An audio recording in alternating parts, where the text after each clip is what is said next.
All right, good, because we're live. What's up, Michael? How you doing, Eric? Hey, What's it up, bud? finally happened. Finally happened. Oh, yeah. And my customers, they said, "I'll wait, man. I'll wait." Yeah, I So, don't even know. This is a first. So just to be clear, I guess like you were super busy jumping into this, and then you have a customer waiting, and I'm insisting that you don't leave your customer waiting, and you're insisting that it's okay. So we're gonna do this. it's good. He's a repeat client. I strive for clients, not customers. You know what I mean? I hear They're you. they're they're a consumer when they're out there. When they come in and walk in the door and purchase something, they turn into a customer, and we like clients. So Um, I've always had clients, but he's a good guy. Him and his wife are back there, and I don't know. He's probably cleaning the shop and filling up all the bottles and dusting the shelves. Got it. So this is kind I of a mean, special type of client then, or custom client, client. Yeah.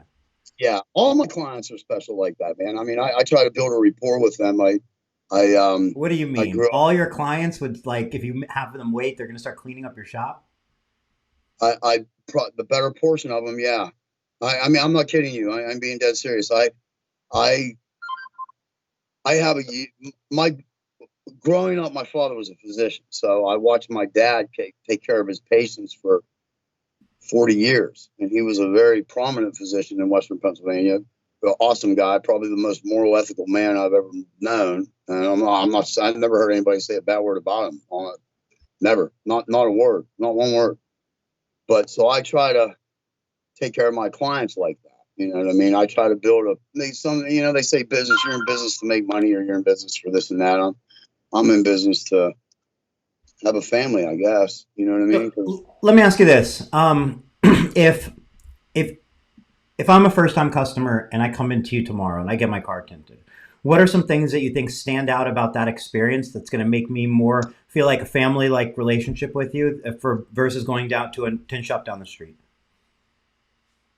um, we, I mean, honestly, we have a special guest. What the hell's going on? What's going on here? Was that a Icarus cat? is my shepherd. No, my shepherd's here. He's nosy. So yeah, what are some of the So, things that a customer might experience getting their car tinted with you that lead to them feeling like family and being and leading to so much repeat business for you? um, I guess the first thing I try to do is get him to laugh. You put the customer at ease. I mean, if you put the person at ease, no matter what their background is, because I mean, we all have to be like a chameleon, so to speak. You know what I mean? I can deal with doctors, lawyers, people that come in, celebrities that come in, and not so many here in Martinsville, Virginia, but you know, um, I try to get them to laugh. Yeah. Like I get the kids that come in all the time, and the kids are coming in and they're like, yeah, I want to put that dark stuff on my two front windows. So I start looking around like this, and they're like, what the hell is this guy looking at? I said, oh, I'm looking for the Burger King sign. Oh, I forgot, this ain't Burger King.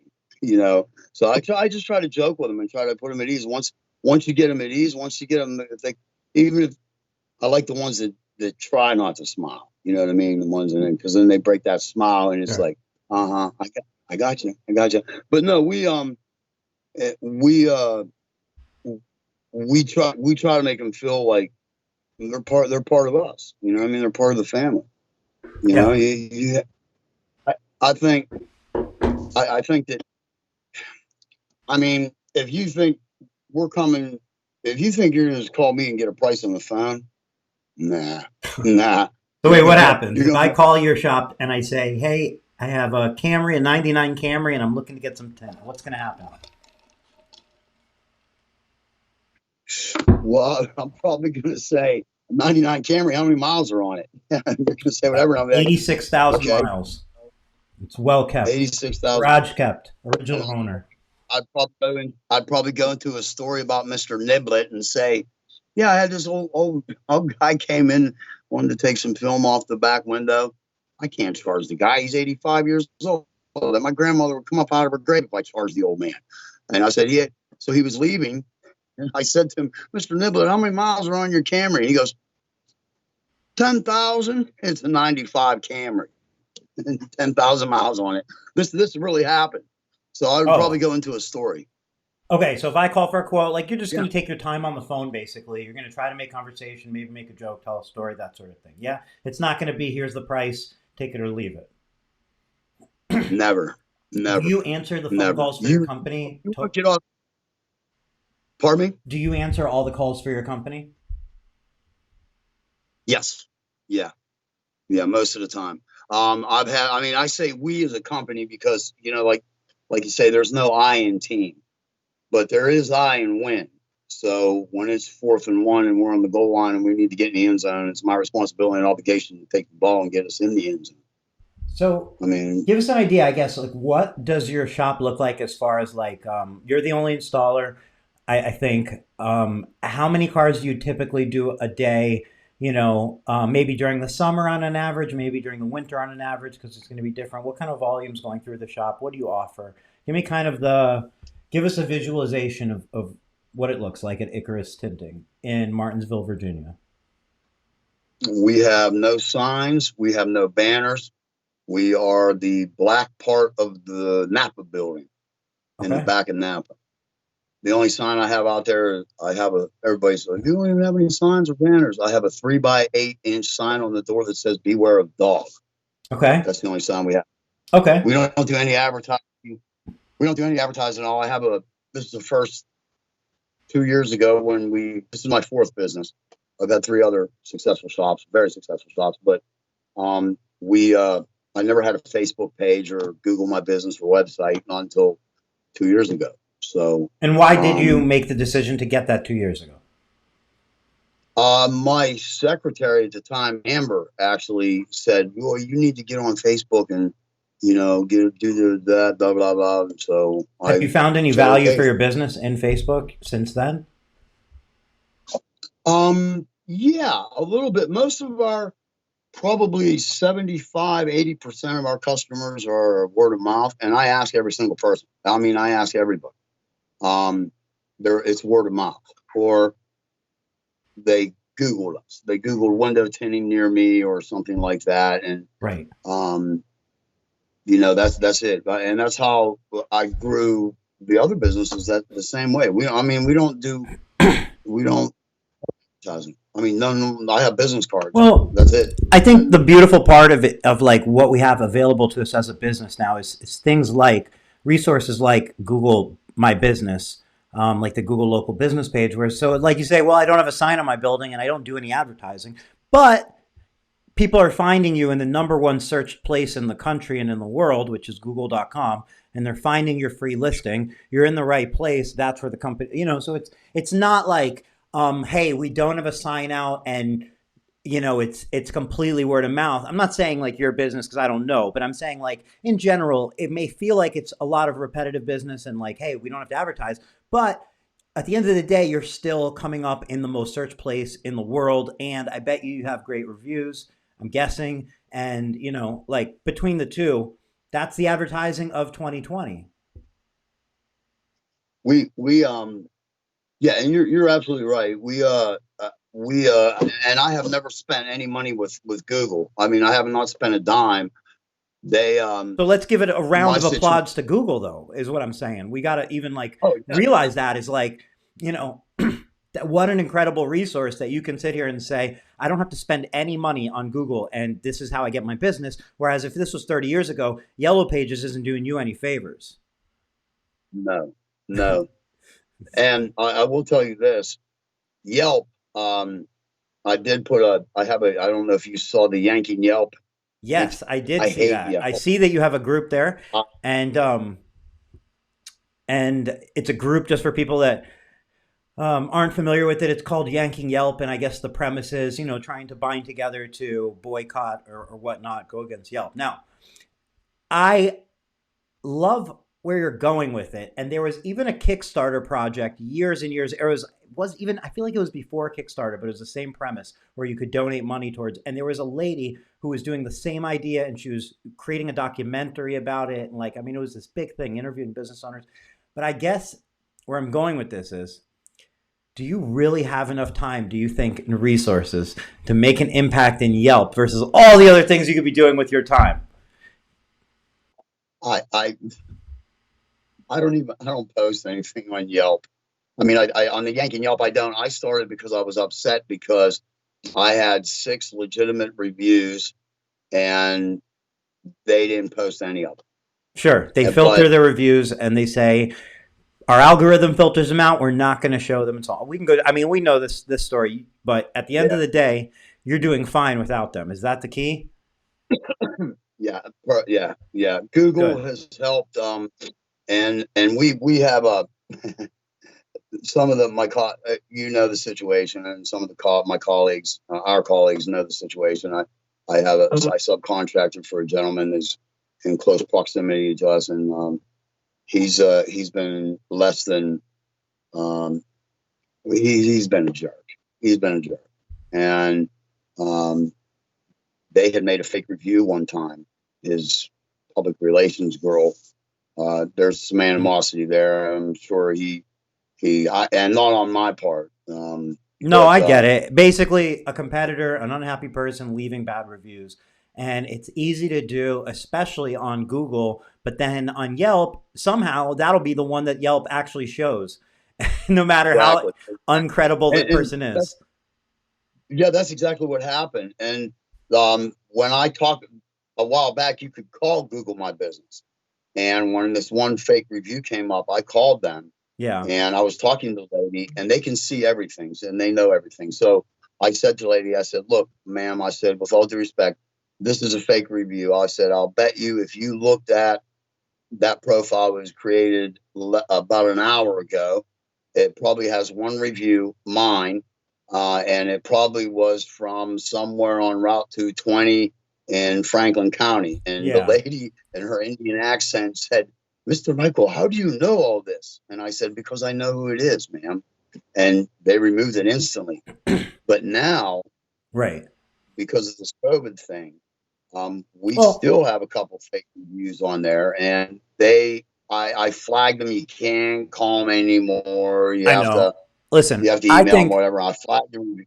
I So think the best way to go about this, and I want to like I really stress to everybody, the best way to go about this sort of stuff is you have to be aggressive with getting new reviews so that you're always adding to your reviews as many as possible, and you need to spend as little time as humanly possible letting bad reviews become a blip on your radar. They don't matter. They don't matter at all. Just you need to be focused 100% on getting good reviews. That's all. And like that yeah, time and agony that we put ourselves through over a bad review is absolutely not worth it. Not worth a cent of it.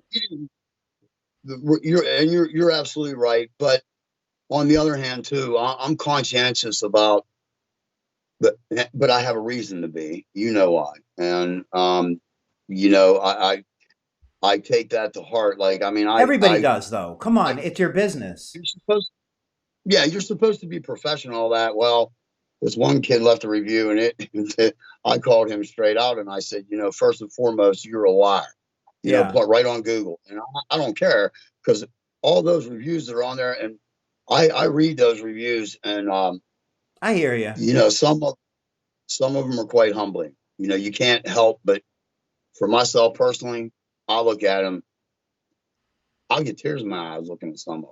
You know what I mean? Because I can't believe that people would talk that, not talk that bad, not talk that good. You know what I I know what you're mean? saying. There's But nothing better than hearing a client like that's super happy with their work. No matter what the job was, there's nothing more rewarding. It doesn't matter if the job was $200 or $2,000. It's all about the happy customer. It could have been a $15 sun strip. If the customer's happy enough, it's awesome, and like nothing feels better. it's But we still can't. And you're I get right. it. You know, everybody gets tied to the hey, I deserve a 5-star rating. Hey, this person doesn't exist. This never happened. Hey, I'd never do that. This is a bold-faced, complete lie. But at the end of the day, gotta not torment yourself with it and not say, yeah, I know, No, but, and just move on from it and say, I'm going to be aggressive and in getting more reviews. And that's it. no, and that's the thing. I've never asked anybody for a review on there. All the reviews that we have are all Okay, but there's people. nothing wrong with And asking somebody for a review. no, Just well, I saying. don't. Look, it's Right. it's not. You're Look, right. You're right. I guess, go ahead. you know, yeah, no, I understand what you say. I just, but it's not even, I know I'm good at what I do. I love what I do. Always have. And I know I'm good at it. So I still like, and I'm sure everybody does. You like hearing that once in a while, but it's what some of the people say about me as a person. Like when I get one of the very first reviews I had was this young kid from North Carolina, and he came up. He was in the army, and he came up and he said, "Man, if I could give this guy 1,000 stars, I would. Just the joy of a person to be around, this and that, this and that. That's humbling when somebody I found that more fulfilling than him saying, "Man, he did a great job on my car." Yeah. Because like at the end of the day, I might be an all right guy, All right. maybe Well, if he thinks I. well, so let's we could take that as an opportunity, and I can leave a review right now for you. Not for ICARUS Tinting. I've never experienced your tint services, so I can't speak on that. But Michael Lawrence, my experience with you are, when I think of nice guy, when I think of nice human being, you come right to mind, and the reason for that is very specifically that that's one time that you called, and I was like, super busy, and I picked up the phone, and I'm like, hey, what's going on, man? And you were just like, hey man, I'm just calling to say I hope you have a nice day. And I was like, all right, what's going on? You're like, no, that's it. And I was like, all right. And you're like, enjoy your day. And you hung up. And there was like the fact that you hung up, you didn't drag it on. You weren't like, hey, so what are you doing? I'd be like, I'm fucking busy. Or like, like the fact that you're just like, hey, I'm calling to tell you this and I'm going to let you go. It's registered in my head because usually people be like, hey man, how are you doing? I just wanted to think about, and you're like, I'm good. How are you doing? And you're like, I'm good. And you're like, I'm a little busy right now. And the next thing they're just talking. And you're like, all right, so you called me not to see how I'm doing, but just to tell me something. But in this case, it was very clear that your only intention was to say, have a nice day. And it really did stop a kind of busy, hectic morning and shift it into a different direction. I'm glad. So I'm that's the glad. I'm review. glad. 5 stars out of 5 stars. Thank you. Thank you so much. I love you, Eric. Thank you very much. You try. My grandmother. I was very close to my grandmother, and some of my older friends always say I should have written a book called "My Grandma Said" because I quote her often, and but she always said it's not how much time we're given on earth to do things with; it's what we do with the time we are given. So, Right. what's the matter? Why? I'm working here. So let's talk about where did you get started in the industry? When was it, and what was that first introduction to window film? Um, I got started back in 1989. I came home uh, from college, and I. You want me to tell you the truth? I'll No, tell you. You know no, what? I tell us will a tell you. lie. I will. Yeah. No, no, no. I'm not gonna lie. I'm a lot of things. A thief and a liar. I'm not. But there's certain things. I don't have I'm an open book. If anybody wants to know anything about me, I'd be glad to tell them. There's a lot of things in my lifetime I wish I wouldn't have done. I don't regret anything I did. Um, I'm gonna take that back. I regret not spending more time with my father in the woods because he loved the woods, and I at my age now, I understand why. But um, I got pulled over in a white Mustang when I just graduated college. I got pulled over one of my Mustangs, and I had a little bit of marijuana with me, and I had to go in front of the judge. And the judge, thank God, went to school with my dad at the University of Pittsburgh, and he said, "I'll bet your father's real proud of you." And I was like, "Yeah," and I was embarrassed, and I felt bad because my dad had no black marks whatsoever on his name. I mean, like I said, he was he was a pretty good guy. But anyway, and I never wanted to feel like that again. So I tried the corporate America thing, middle management, and sat in a office for 3 months in a suit and tie, and I hated it. And I was like, you know what, heck with this, man. And so at that point, after I got done with Judge Long, I was like, I better get my act together. So, the nightclubs and the racing around, and all that. That was history. And I was always attracted to cars and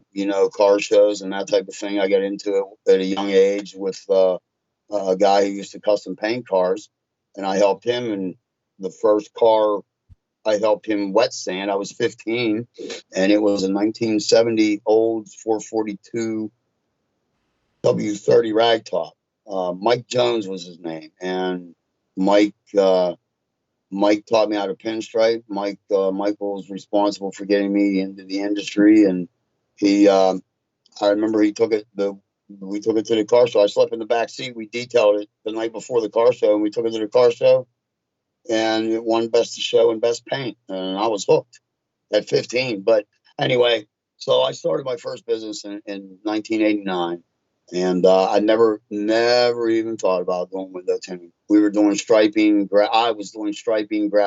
You could just say we as a company.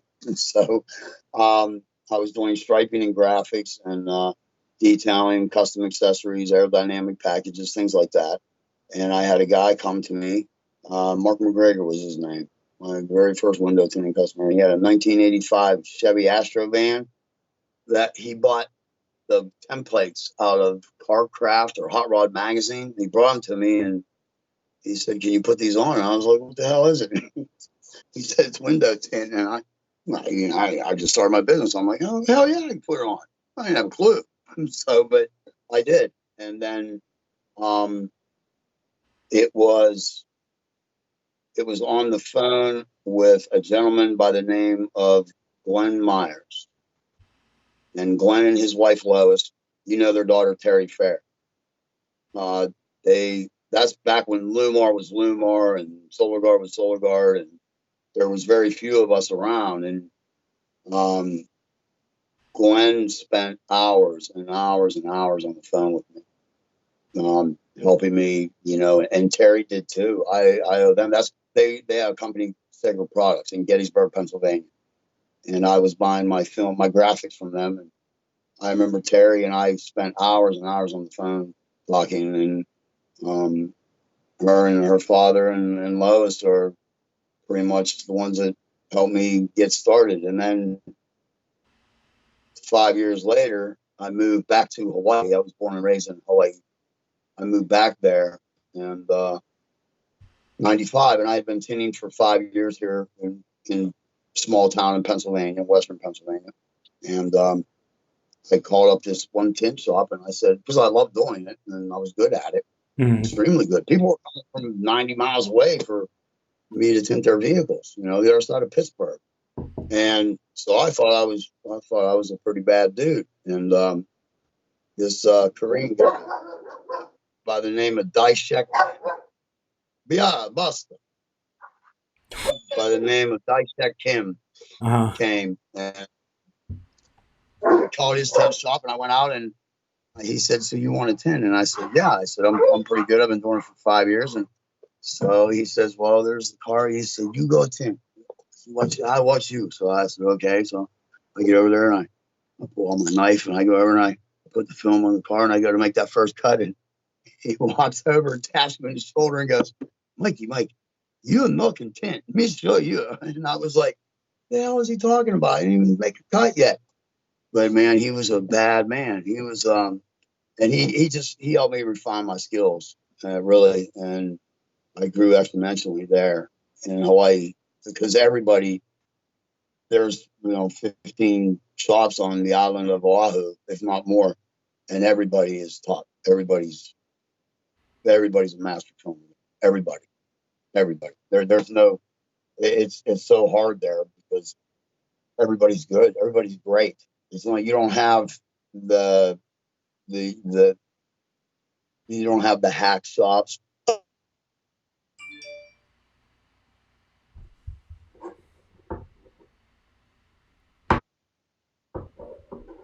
We may have lost connection. I think we just lost connection with Michael, but let's see if we can get it back.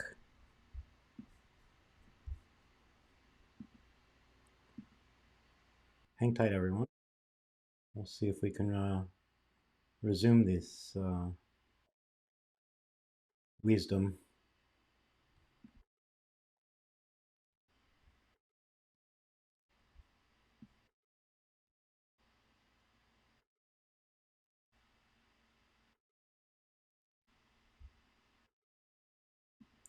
Well, that's not good. We'll give it a minute and see if we can get Michael back on the line so we can continue this. Yeah, I don't know. Sometimes the internet can be glitchy. It's nothing. Some things out of our control. I'm just checking my phone in case he comes back on. But yeah, here we are. So, where do we go from here? We have the preview for the window film and tint off. There's going to be a preview session, and I can pull up when that is. It's going to be a virtual preview. It's going on in January. And the reason I bring that up is because I don't know if anybody actually knows about it. They just started to mention it recently. And I'm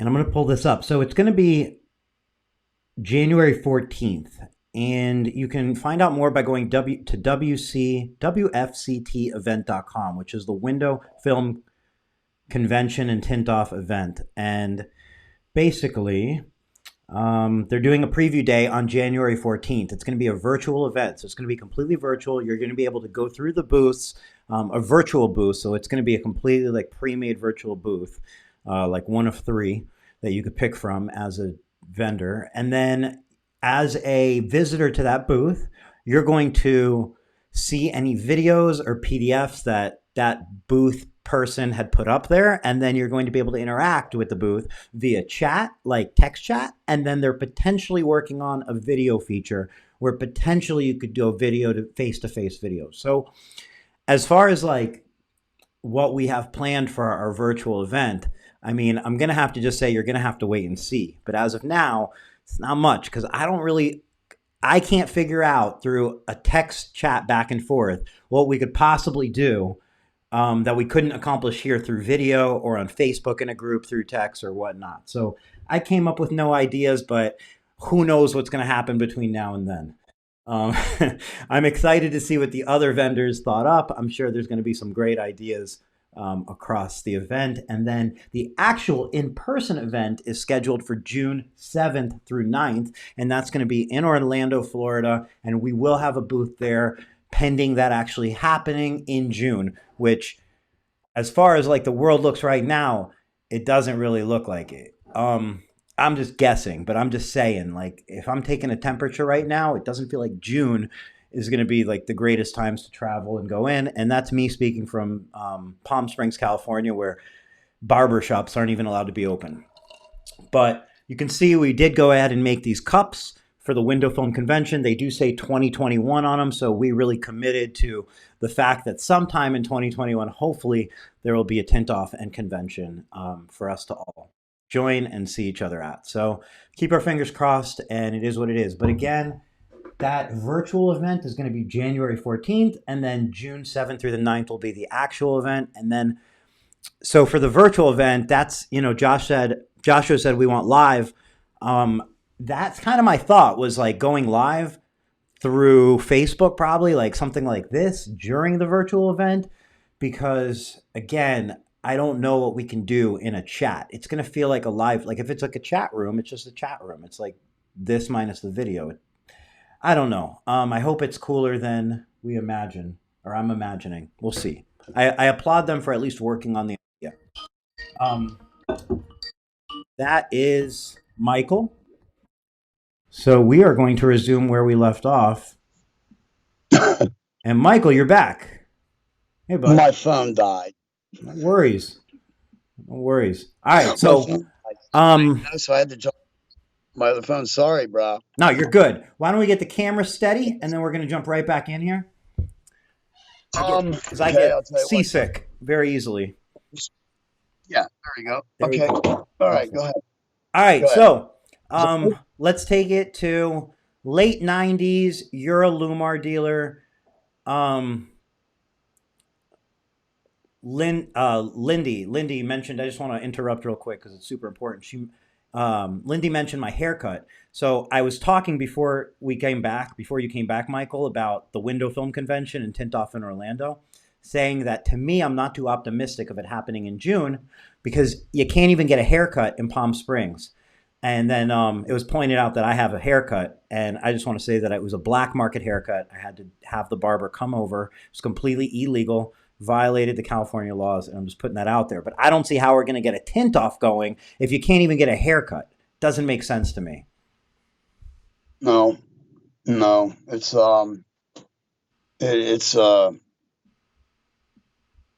I, everybody has their personal opinions. The COVID thing, is it true? Is it true? Is it not? The election's rigged. Is it not? There's all this division in the country now, and I don't think anybody, um, anybody would have ever thought we'd see people wearing designer masks. And Well, whatever. for one, I can't. I'm not going to debate whether my personal opinion is, my personal opinion, but I do know facts, and I know Oh, this. no, no, no. I don't even I want to get know into that, facts about that freaking, not about COVID. right? I know. No, I'm Don't saying do for it. myself personally, No, don't do I it. have Don't do never. it. Let's No, no, not no. even I'm just touch saying on it. I've never worn a mask, and I've been No. around the public. I've been in hundreds of cars. I've never worn a mask from day one, and I Listen, have. let's skip over the COVID subject. I want to ask you this. If the window tint convention happens in Orlando in June, are you going to go? Probably not. Eric, what happened? God Nothing. I can damn see it. you Oh, perfectly. okay, there I got it. Sorry. So, have you Um, gone to ones in the past? no, You've never been to a tint off? nope. How come? No. Um, I don't know. I don't think it's a race for one. I mean, I see I don't think it can say that that's the best hitter. That's the best filmer that day.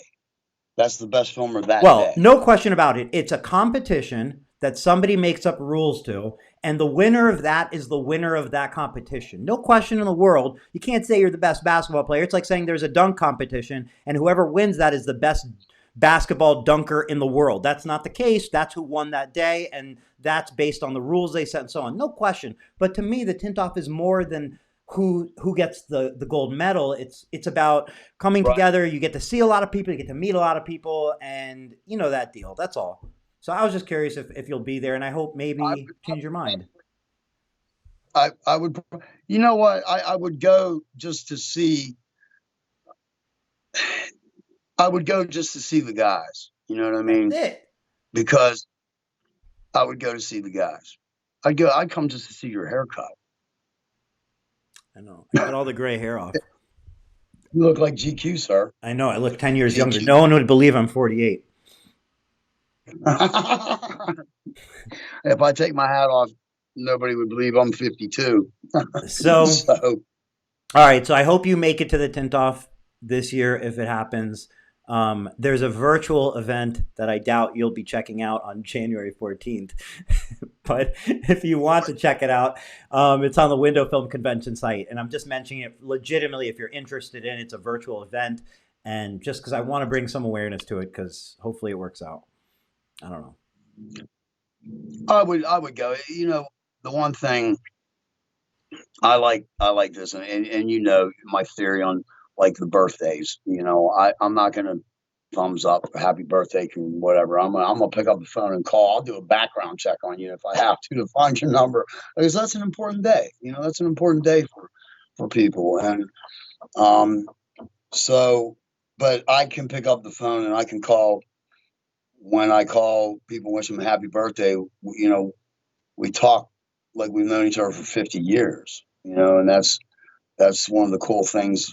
I wonder if plumbers do that and I'm, electricians. I'm sure there's always like communities within niches and so on. So without getting into look, John Little asked a question, and I think it's a very good question. And it seems like very well intended. It's an honest question. So without getting into like any weirdness in here, John wanted to know, Michael, can you tell us why you don't use Lumar today, even so you're down the street from Eastman? And I'd love to meet you in person one day. Now, I'm not trying, like, I don't know the story too well. So I'm not trying to be like, hey, tell us the story and like maybe somebody gets thrown under the bus.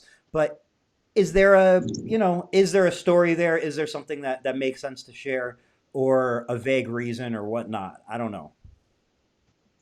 Um, Without throwing anybody under the uh, bus, because that's not what this is about, but, answering his question same time. um, wow. Some of the people, some of our colleagues know the story. And, I and don't know if John, I don't know if Mr. Little knows or not. Hey, go to John. your move to your left like 6 inches.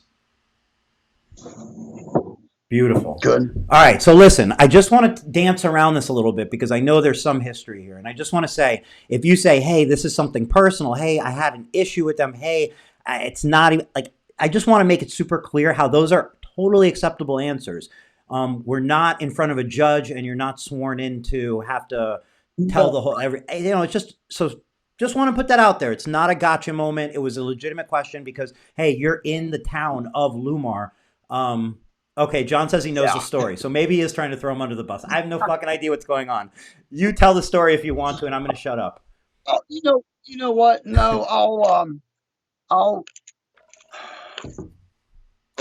I'll tell the story. It doesn't matter. I don't care. I'm not, it's, I, y- my grandmother always said it takes two to dance.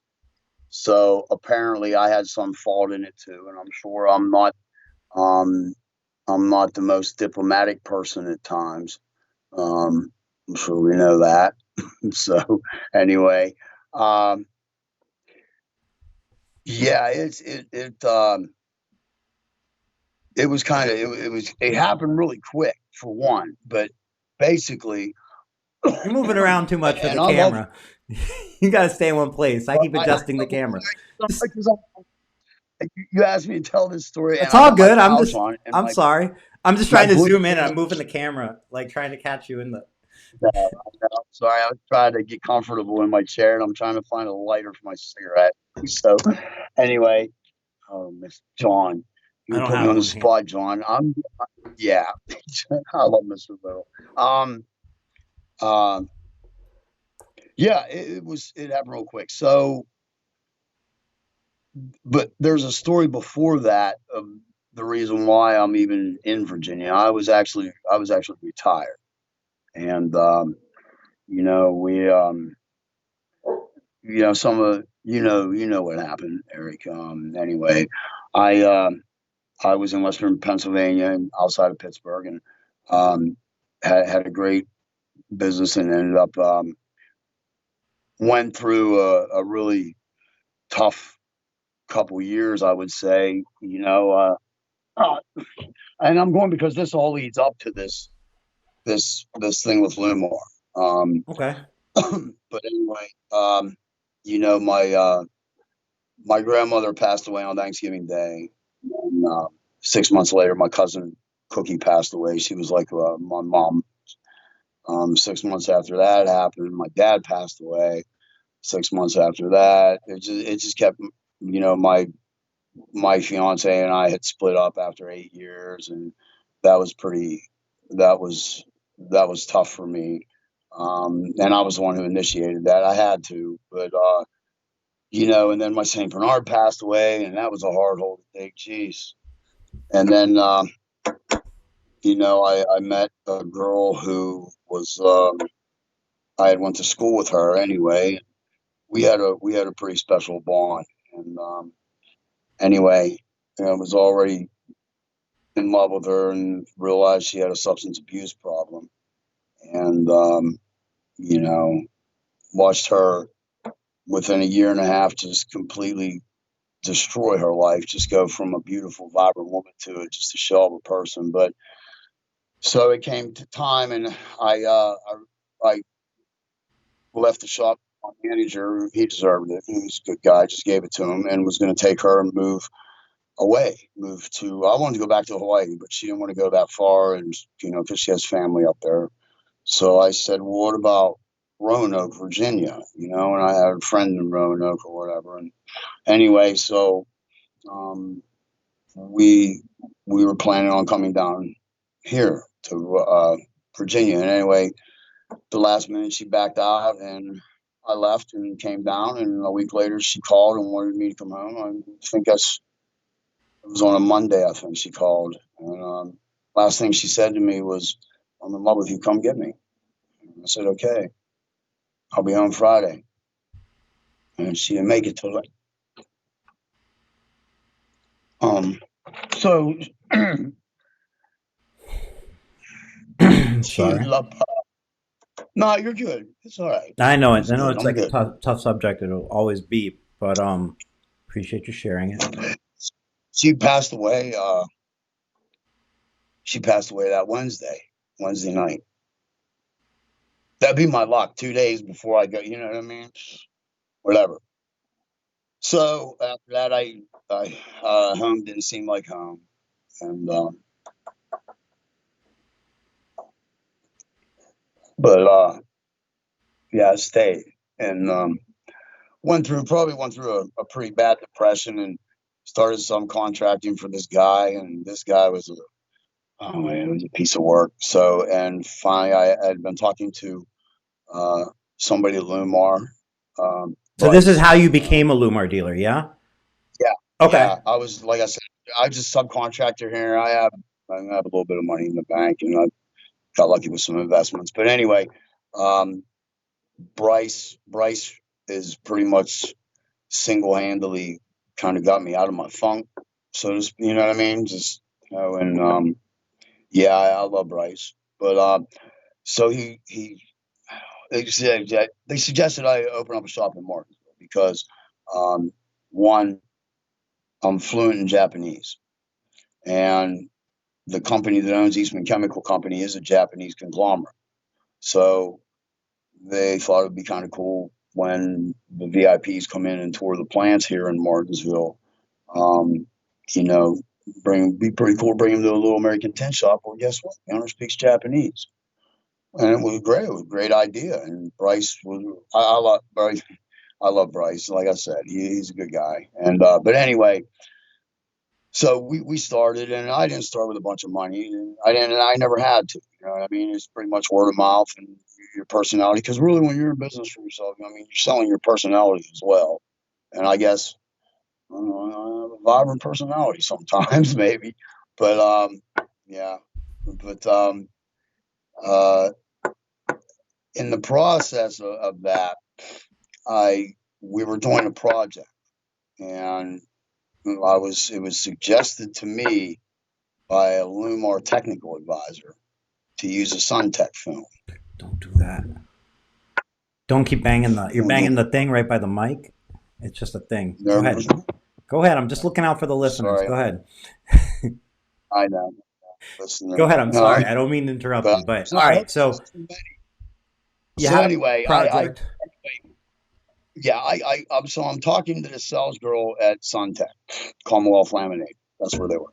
So, and we're like, 1.9 miles from the place. So anyway, we had talked several times, and she said, you can just come up here and get the film and this and that, and whatever. And then I didn't say anything big about it. I'm an authorized Lumar dealer. I don't, so anyway, um, came time to do this project, I call and I don't get um I get John, I get this other salesperson, and uh they're kind of questioning, what this other they're like going in a direction opposite of what the other I already had everything worked out with the other sales girl, you know what I mean? Okay. So I was going up there to get this girl. Anyway, long story short, and she's like, well, this and that, this and that. And I was like, well, wait a minute. What do you mean? I'm an authorized Lumar dealer. Why wouldn't it be okay for me to buy Suntech and it's a sample roll. We're talking about a sample roll of film.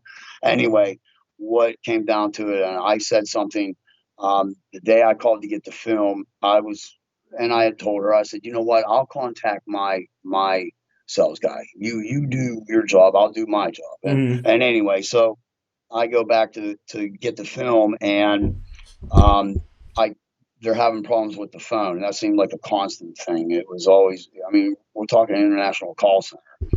So I call like 7, 8 times. I can't get through. And then finally I get through. And I say to her, I said, I asked for the one person, and she had said, well, their phones aren't working. I can walk over to her office and get her. And I said, I mean, we're in the window film industry. And I just said, yeah, I said, you guys, I know the phones aren't working. I tried to call like 7, 8 times. You guys might as well disconnect that line. It's a piece of shit. And that's what I said.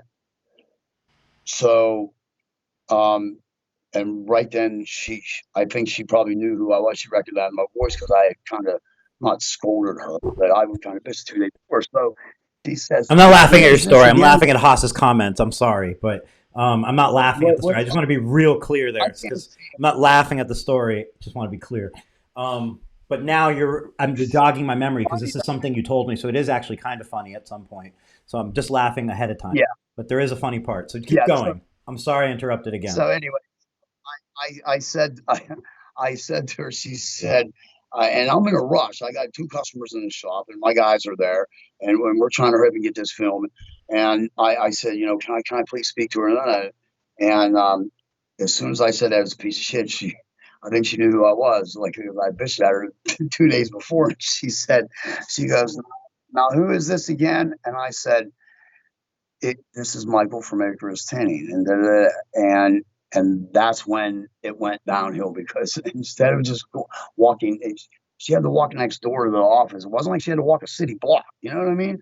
And she says, "Now, how do you spell Icarus?" And I could hear I could hear it in her voice. Just the only reason she asked me that. Why would you? You know what I mean? It was just being. You're not going to write it down. You're just being a bitch. Plain and simple, you're being a bitch. And so I said, look, I said, listen, if you people listen, why would you have you know who this is? I said, listen, I'm in a rush. You hear the urgency in my voice. I'm the customer. I'm the customer. Now, if you people know the phones aren't working and I'm asking to speak to another salesperson, and don't you think maybe somebody should get off their ass and go and knock on a door for me? And she was just like, well, and I said, well, never mind, click. So I look at my guy and he's looking at me and I said, take me up there. So I go up to get my film, right? It's a chemical facility. I didn't know. So Wait, who did you I tell to walk take you in. up there? I told Like Anthony, I you're said, take me up. like Take me up like to the a plant like a because that was the driver? original deal. Who? No, my one of the guys that helped me at the shop, one of my All employees. right, all So right. yeah, Because my you're like, driver. take me up there, pull the car around. Let's go. So Okay. this is going to be a good story because if you're not laughing, you will be. I trust me because anyway. So we go up there, right? And so we're up there, and I walk in. There's 2 chairs, a lamp, an end table, and a phone, and all this glass. I'm a window filmer. I'm looking at the glass. Thinking, wow, I like to do a big ass Suntech logo and all this glass. And, I never use Suntech, but anyway. So I'm looking around. I walk over. The door's locked. First time I ever been there. So I was like, okay. Well, I look over. There's the phone. So I go over and I pick up the phone. Guess what? That phone ain't working either. So I hang up the phone. I go out and knock on the glass. And this big guy comes out. He opens the door about this much, and he goes, "Can I help you?" And I said, "Yes." I said, "Is the sales girl there?" And he goes, she's unavailable right now." I said, "Oh." I said, "Okay." Well, I said, so um, I said, "Can well, my name's Michael." I told him I was supposed to get a sample roll of film from her a couple of days ago, and this and that and this and that. And he says, "Well, we were instructed by corporate not to give out sample rolls anymore." And I'm like, "What the heck?" All right, so I leave. I go out to the car, and I started to walk away. Now I'm really mad because I already know what happened. I turn around and I was like, "Excuse me, excuse me." I said, "Sir, do you know such and such?" And he's like, "Yes." And I said, "Would you tell them I was here and tell them Michael was here from Icarus and tell them I'm pretty sure that customer service means to help the customer, not be a smartass on the phone. Have a nice day." And he's like, "You too. Bye." And I walked out. And next thing I know, poor Bryce is calling me. Anyway, and so Bryce is like, he's like, what are you doing? So I don't have any idea what's going on. I just know I'm mad. I didn't get to film. I got this guy that I have to tint this guy's tractor. His son's coming home from Afghanistan or wherever, and he's got a sentimental value, attachment to this tractor. And all of my mind is doing this tractor for him because I want him to be happy when his son comes home because I'm a veteran. You know what I mean? And I know what that's like. And so this is very important to me. And so I leave. Well, so nothing. I'm mad. I get back. I call corporate Suntech. I'm calling corporate. I didn't. Corporate America must not work on Friday because I didn't talk to anybody. Monday morning, I get a call from this guy from Eastman Chemical Corporate Security. So anyway, he starts talking. We're talking, and he's like, "What was the problem? You used some vulgarity?" And I said, "Vulgarity?" I said, "I never used vulgarity." No, I was on the phone with a woman. I didn't. Come on. And he said, "Well, you said the phone's shit." And I said, "Oh, no. I said, I told him I tried to call. I said, they might as well disconnect that line. It's a piece of shit." And I said, "And we're in the window film industry. If that word offends her, she better go get a talk with the convent." Well, anyway, long story short, that's the end of being a Lumar dealer. Yeah, I had it because what happened was this person lied about something I did not say. Yeah. And the last thing but I will tell you this as far as the Eastman Chemical Corporate Security guy, I will tell you this. The first thing out of his mouth, Mr. Jones was his name. Well, I love him. Wonderful guy. I only talked to him twice, but the first thing he asked me was I okay? Was my customer okay? That was the first thing he asked. Now that's a corporate security guy asking me that. Yeah. That's more than I can say for a lot of the other people. Yeah. Well, here's the thing. Look, I could speak from personal experience working with Lumar and Eastman Chemical in last years. And, it's a big company. There's a lot of people. I'd say I can't remember a person that I'd spoken with that wasn't anxiously trying to help me. Now, at the same time, with that said, we know as business owners that we can hire somebody and that person could not work out. And one customer could have caught that shitty employee at the wrong crossing. And this impression the customer gets is of the company. And I'm going to go to you and I'm going to go, "Michael, how could you let this happen? This shit." And you'd be like, "I know." And, in your case, you'd be like, "I'm so sorry." In their case, maybe there's bigger layers and there's lawyers and there's this and there's too many things going on to where they can't necessarily see everything without guessing. So I don't know. I'm just simply saying, well, I know right. It is the last thing. It was the last thing. What happened was, they just, they wanted to continue to do business as usual and this and that, and everything was, they were just brushing under the rug. And I was like, "No, you have an employee that lied about something I did not say, something very serious, and that is unacceptable." And so, but anyway, I think. I know you're saying it was serious, was, but it's the question of whether shit is vulgarity or not. The word, it's not that serious. She's not accusing you of some crime, and you didn't do anything really bad.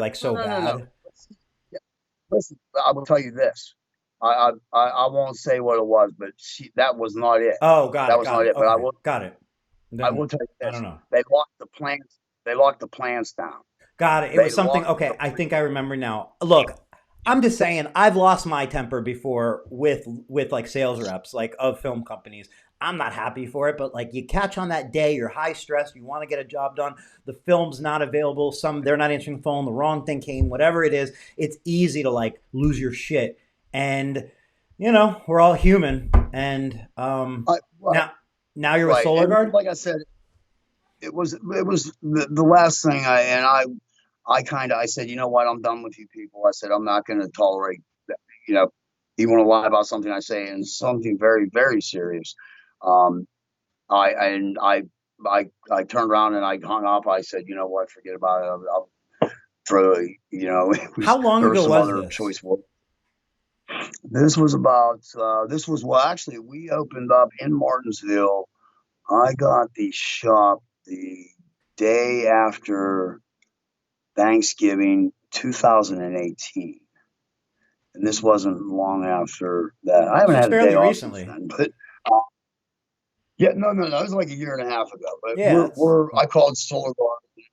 Mr. Esposito got us the film. Next day aired, didn't charge me a dime, sent it to us, and we got everybody was happy. And I often, I I have no hard feelings towards Lumar. I love the Lumar guys, and I got some good friends there. I got some very good friends there. And it's a great film, so no problem. And I often think, maybe I'm kind of hasty and I shouldn't have just left them because, I kind of feel it's kind of awkward actually. You know what I mean?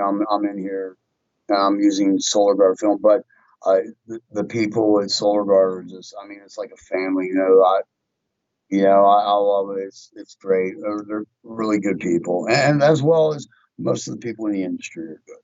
and Most yeah, of the and look, people, I think it's always really important to remember that like we hear stories about different scenarios that people have with companies, whether they be on Facebook or whether you experience them yourself. And it's really important to put things into perspective and go, I know I have this expectation of this company, but that company is comprised of individual human beings. They're human. Most of them are great. Most of them are trying really hard, and mistakes happen. And when you kind of think of it in your own terms, and you go, I expect them to have been perfect for me. Am I always perfect? And are my employees always perfect for the customers? And you go, like, shit, no, it's really hard to get good help. It's really hard. It'd no, be hard. So the point is, I think in perspective, it's always worth giving companies the benefit of the doubt because things happen. And I know you're not like burying them or anything. I just kind of want to always say like it's no, easy to have no, high expectations and go, why isn't my coffee screwed up? But then if a customer brings back tint to you and says, why is my tint bubbling? You're like, how dare you question my tint? But if your coffee tastes a little different, it's right, easy to get mad at the barista and think that it should be perfect. So, we're all human. We all are trying to do our best at our job. right. And I'm a pretty even kill guy. I like to think. I mean, I don't get upset too often. I mean, it's funny a lot of the time. But what happened that day was like I had said. There's certain things you tolerate, but when somebody lies about something you didn't say, Sure. and I mean something very serious, Sure. that was the issue. So And then, here's the thing. but If we let's put ourselves in everything. this scenario. If I have let's just say let's say we're a window film company and we have or here, take your shop. You have a scenario where you have a tinter in your shop, or you have maybe a person that answers the phone, and you have a customer that comes to you and says, hey, that person said this racial slur to me and called me this. I heard them say it. They kind of covered the phone, but I heard it.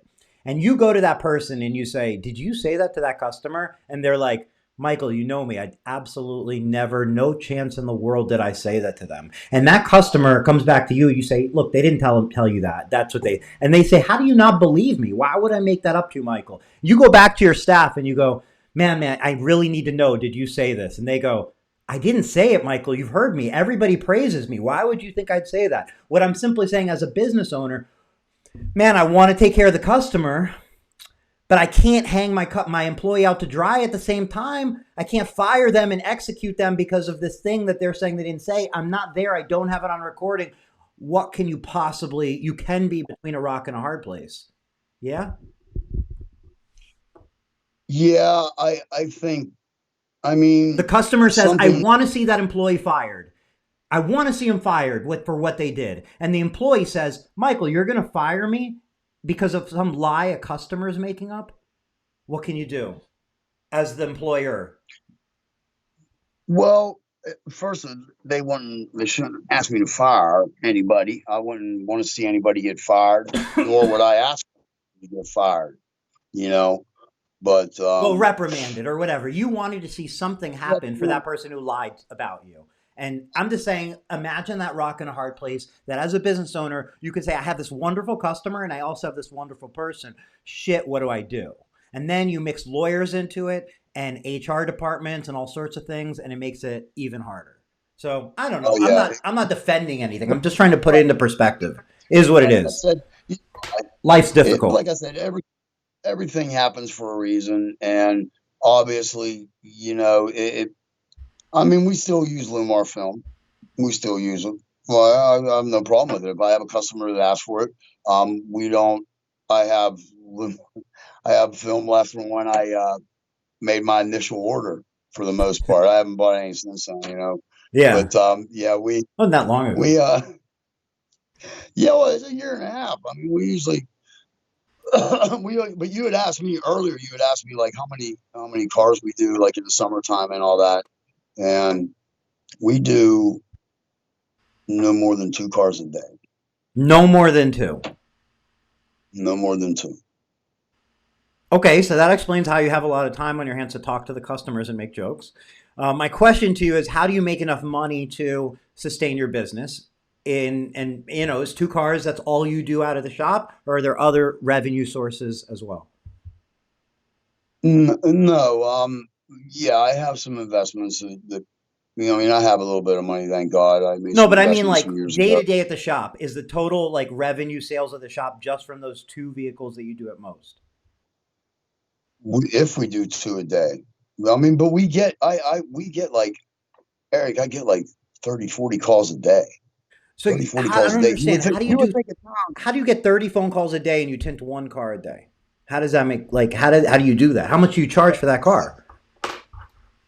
we charge right around anywhere between 175 and 225 So I for mean, the hot film. what am I missing Yeah. here? If you do 1 car a day, it's $200 in revenue. I mean, I'm not missing anything in the sense like that is enough, depending on what your rent is, and you don't have if you don't have any staff and so on. Hey, that's a very calm, quiet way to run a lifestyle business, make some money, and not have headaches of high volume, right? You would think, yeah. I'm here at my shop every from 9 a.m. in the morning to 9, 10, 11 every night. Doing what? If you're only tinting 1 car, what else are you doing there for so many hours? Like right now, you have a There's, car waiting on you to be tinted. Right now, as we speak, there's a car sitting there yeah, waiting. That uh, that can't yeah. be your first One more. car of the day. I have one. I have one. No, no. Yeah, I didn't do anything today. Okay, so it is I your didn't do first car anything of the today. day. Okay. And is that the Yeah. same way in the summer? No, no, no, no, no. In the summer, it's worse. You have 50, 60 calls a day, and I try to do 3, 4 cars a day, Okay, and got it's it. nonstop. This summer we grew. We I would never have thought that what happened this past summer was the first summer, not this summer, the last summer was just a unique thing. One of our colleagues, he has a shop because they're very been out there for 10, 11 years. He was sick. He wasn't feeling well, so he was off a couple months. And then there was another shop here in Martinsville.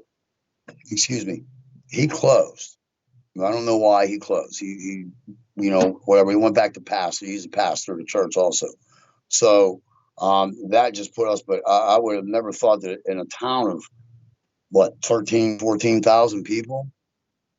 But we're swamped, man. I mean, I'm booked like a month in advance, a month, and I got 2 cars on the schedule for all day because, but like I said, the thing I do, I talk to the customer. I let them know about the different types of film. There's 4 different types of film. You know what a Med 20 form is. You know the legal limit. You know the difference between the films. Yeah, well, this is why some people do that. But I said, if you call me and you're just trying to get a price on a tint job, we're having about a 15-minute conversation. Oh my I usually God. ask more customers. Yeah, I would hang I up ask on more you. customers. I ask more questions than than the customer does actually, because I want to know. Well, you can't make an educated decision on how, and I think this is my theory on this, and I'm in a unique position because I didn't start the business to make money. I have a little bit of money, thank God. Um, you can only sit in the house for so long. You know what I mean? You got to do something. Okay, I I got wouldn't it. drive myself.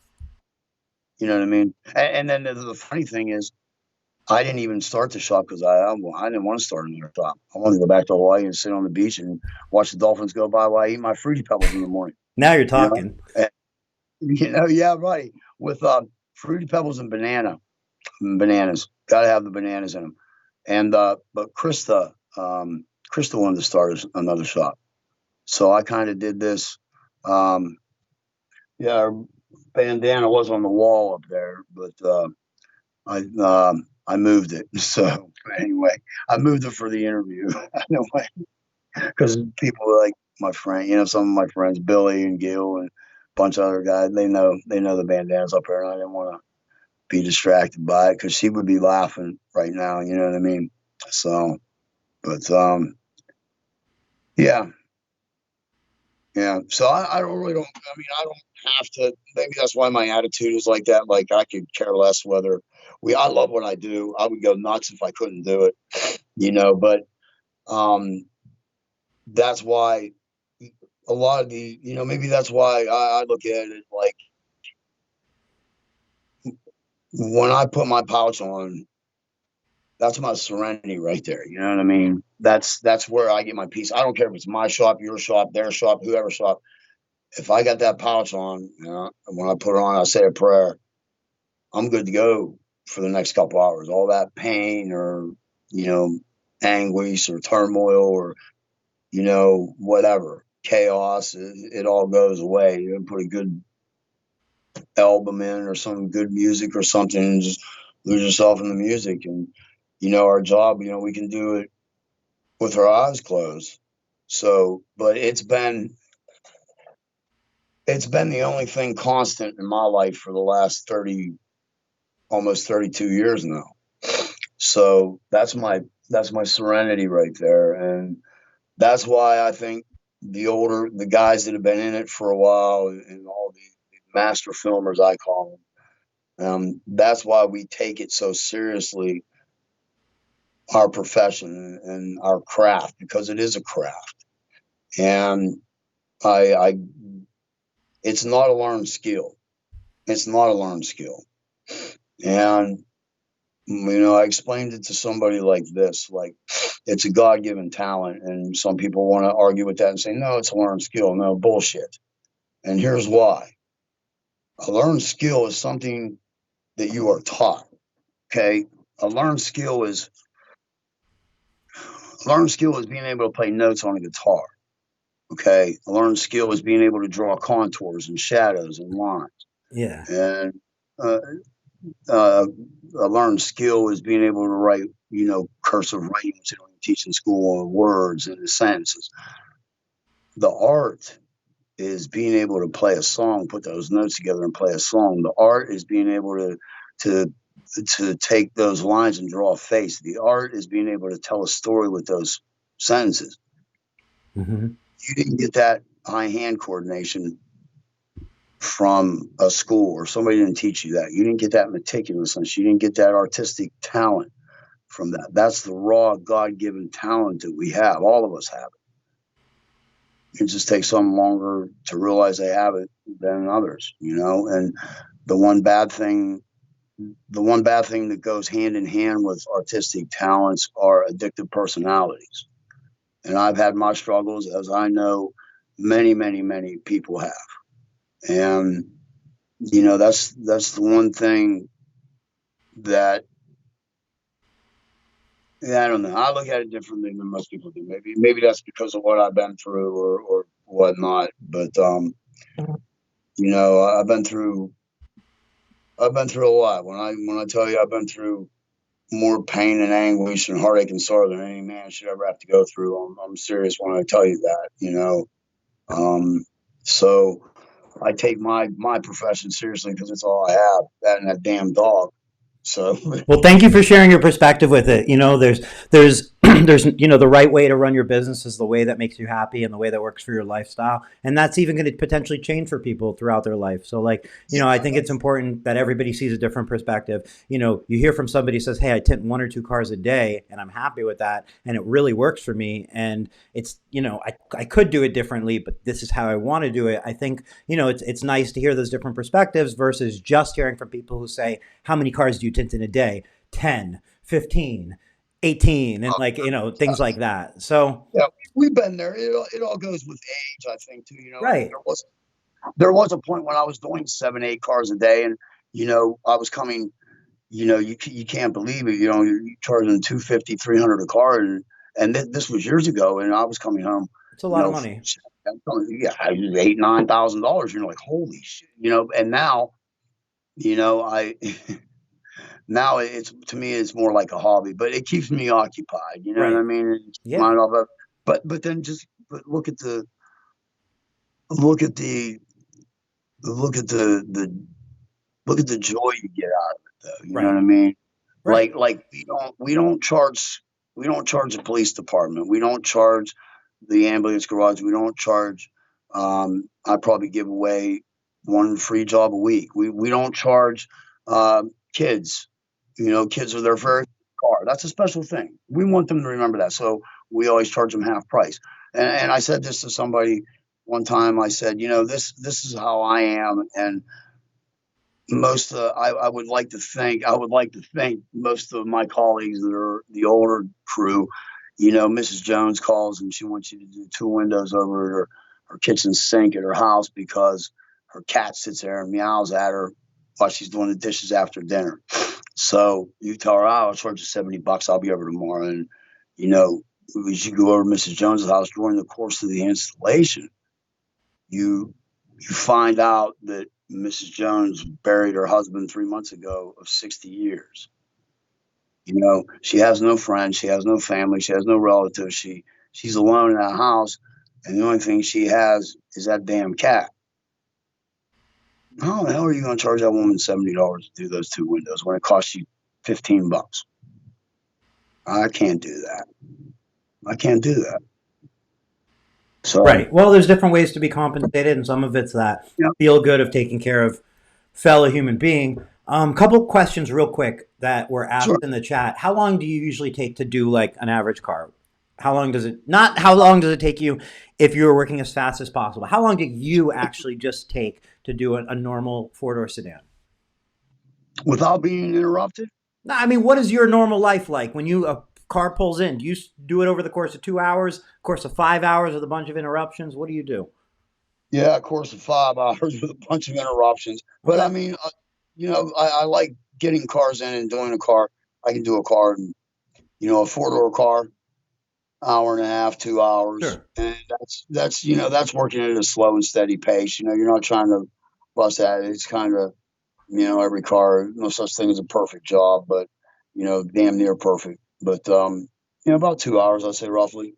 And before I let you go, because you do have a car to tint and it's after 8 p.m. over there, the last question that I just wanted to get in there that was asked a couple times was as far as your cute pup, is it trained in German or what was the language that you were speaking to it in earlier? I was curious on that too.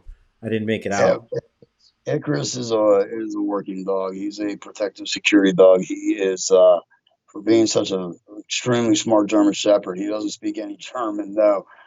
He's pretty fluent in Italian, and a little bit of Japanese and a little bit of Hawaiian Okay. pigeon. We call it in Hawaii. So but yeah, basta means enough, means stop in Italian. So, and then, we tell them moi, moi, moi, moi means sleep in Hawaiian. I'll tell them chutamate in Japanese, which means hold on a second, things like that. So I curse at him sometimes, but he's extremely smart. But I mean, Formoso. And like I said, he came along a pretty good point in my life. He probably saved my life. He doesn't know that yet. And I'm not telling him because he'll eat that shit up. Bullshit. But anyway. Michael, I want to thank you for finally doing not finally doing this, but I mean, we obviously ran into some technical difficulties the other times we were trying to get this done. So I appreciate your resilience in making this happen and also just carving out the time because if anybody saw how busy you were like 5 seconds before we were live and the fact that you have to go continue to work now, I just really appreciate you carving this out in your day and sharing so much of We're, your past. man, we're honored and we're privileged, and we love you. And yeah, we appreciate everything you do for the industry, Eric. You do a lot, and there's a lot of people out there that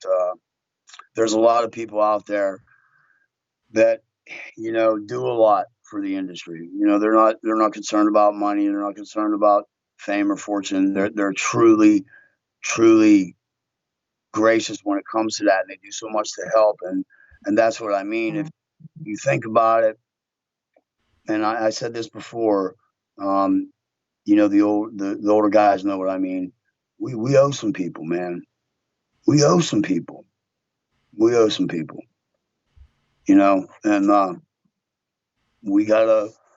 It's our moral obligation to pass down the proper techniques and the proper ways that we have of doing things that were taught to us, and you know, to carry on. It's not just about the money or how quick you can get a car done or who wins the tint off or any of that BS.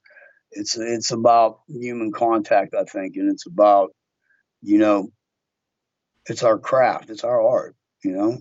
We got to make sure we keep that squared away because it's up to us. It's up to us.